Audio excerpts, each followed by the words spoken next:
Hello दोस्तों, इस video में हम बातें करने वाले हैं कि क्वेश्चन वर्ड्स को सब्जेक्ट के रूप में कैसे यूज़ करते हैं, कैसे प्रयोग करते हैं। क्योंकि अब तक आपने क्वेश्चन वर्ड्स को केवल ऑब्जेक्ट्स के लिए ही यूज़ किया है और केवल आपको वही प्रयोग आता है। बट इस वीडियो में आप सीखेंगे कि इनका प्रयोग हम सब्जेक्ट की तरह भी कर सकते हैं। तो चलिए वीडियो को शुरू करते हैं बिना देरी के। When, who, what are subjects. जब हु और व्हाट सब्जेक्ट्स होते हैं क्वेश्चन में, we normally make questions without do. तो हमें उस क्वेश्चन में फिर डू का प्रयोग नहीं करना चाहिए, ना ही डू, ना ही डिड और ना ही डज।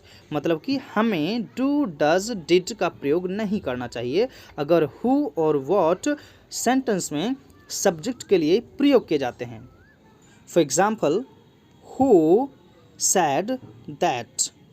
किसने ऐसा कहा। तो हु जो हम यहाँ पर यूज़ करें सेंटेंस में, ये एक सब्जेक्ट की तरह यूज़ किया गया है। तो इस वजह से इस क्वेश्चन में हम यहाँ पर डिड का प्रयोग नहीं कर सकते हैं।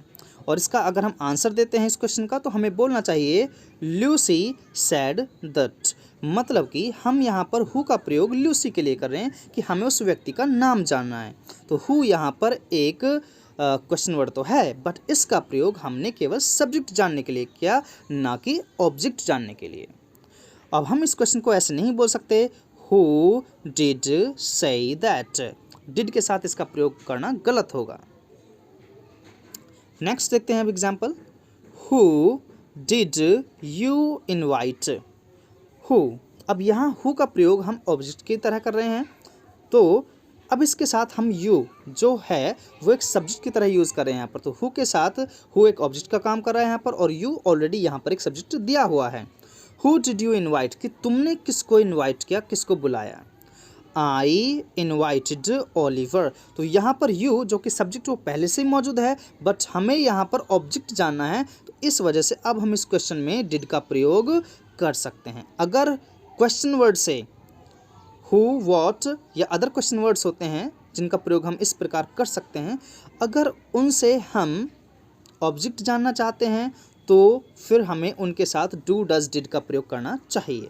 बट अगर हम उनका प्रयोग केवल सब्जेक्ट जानने के लिए करते हैं तो फिर हमें उनके साथ डू, डज, डिड का प्रयोग नहीं करना चाहिए। नंबर नेक्स्ट, व्हाट हैपेंड, क्या हुआ।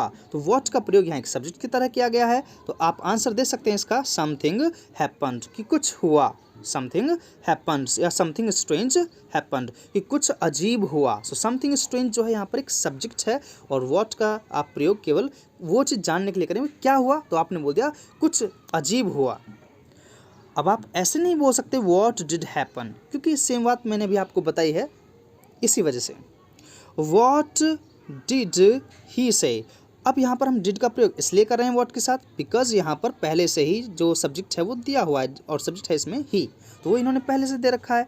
जब सब्जेक्ट दिया हुआ होता है तो व्हाट के साथ, हु के साथ हम डू, डज, डिड का प्रयोग कर सकते हैं। बट जब नहीं दिया हुआ होता है तो हम वहाँ पर डू, डज, डिड का प्रयोग नहीं करेंगे। ही सैड समथिंग स्ट्रेंज, उसने कुछ अजीब कहा। अब समथिंग स्ट्रेंज यहाँ पर एक ऑब्जेक्ट का काम कर रहा है। द सेम थिंग हैपन्स, ये सेम बातें होती हैं when subjects begin with question words, जब सब्जेक्ट जो होता है वो क्वेश्चन वर्ड से शुरू होता है। मतलब कि अगर हम क्वेश्चन वर्ड्स का प्रयोग सब्जेक्ट जानने के लिए करते हैं, और स्पेशली इन सभी क्वेश्चन वर्ड्स का, जिसमें कि हम बोल सकते हैं which, what, whose, what sort of, how many, how much. इन क्वेश्चन वर्ड्स का भी प्रयोग हम हु और व्हाट की तरह कर सकते हैं। For example, which team one. Which team, कौन सी टीम। तो विच का प्रयोग हम यहाँ पर सब्जेक्ट की तरह कर रहे हैं, इस वजह से हमें बोलना चाहिए विच टीम वन। तो आप यहाँ ऐसे नहीं बोल सकते हैं विच टीम डिड विन, ये गलत होगा यहाँ पर। Next example, what country one the last world cup. What country, कौन सा देश पिछली बार वर्ल्ड कप जीता। तो यहाँ व्हाट कंट्री हम यहाँ पर देश का नाम जानने के लिए सब्जेक्ट की तरह इसका प्रयोग कर रहे हैं। तो इस वजह से यहाँ पर हमें बिना डू, डज, डिड के बोलना चाहिए। How many students live here, कितने स्टूडेंट्स यहाँ रहते हैं। तो हम कह सकते हैं 7 students live here, 8 students live here. तो हम यहाँ पर उनको सब्जेक्ट की तरह यूज़ कर रहे हैं, हमें यहाँ पर केवल सब्जेक्ट जानना है। इसी वजह से हम हाउ मैनी के साथ में डू डज डिड का प्रयोग नहीं कर रहे हैं इस सेंटेंस में। अगर हम ऐसे बोलते हैं how many students did you invite, कि आपने कितने स्टूडेंट्स को इन्वाइट किया, बुलाया। अब यहाँ पर जो यू है वो पहले से सब्जेक्ट है, तो अब हम यहाँ पर हाउ मैनी स्टूडेंट्स, तो स्टूडेंट्स यहाँ पर ऑब्जेक्ट का काम करेगा। Whose dog dug up my flowers, कि किसके कुत्ते ने मेरे फ्लावर्स को खोद दिया है।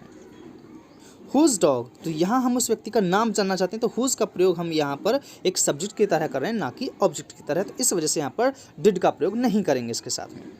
फिर भी however do can be used with question word subjects, जो do है उसका प्रयोग क्वेश्चन वर्ड सब्जेक्ट के साथ किया जा सकता है फॉर स्पेशल एम्फेसिस। मतलब कि अगर हम कुछ जब क्वेश्चंस करते हैं तो उन क्वेश्चंस में हम डू डज डिड का प्रयोग वहाँ पर स्पेशल एम्फेसिस के लिए भी कर सकते हैं, मतलब और ज़्यादा उस बात पर प्रेशराइज करने के लिए, उसको इम्पोर्टेंट बनाने के लिए कर सकते हैं। For example, Olly did not get the job, Olly को जॉब नहीं मिली। रियली, सचमुच। So who did get, who did get, तो फिर किसको मिली। तो ये जो डिड है यहाँ पर, ये केवल यहाँ पर स्पेशल एम्फेसिस के लिए यूज़ किया गया है। फिर भाई किसको मिली, सो डिड यहाँ पर एक हेल्पिंग वर्ब के रूप में है, ना कि एक मेन वर्ब के रूप में। और ये यहाँ पर केवल एम्फेसिस के लिए यूज़ किया गया है, ना कि टेंस बताने के लिए। और आप चाहें तो इसको ऐसे बोल सकते हैं, so who got the job, या सो हु गॉट इट, ऐसे भी आप कह सकते हैं।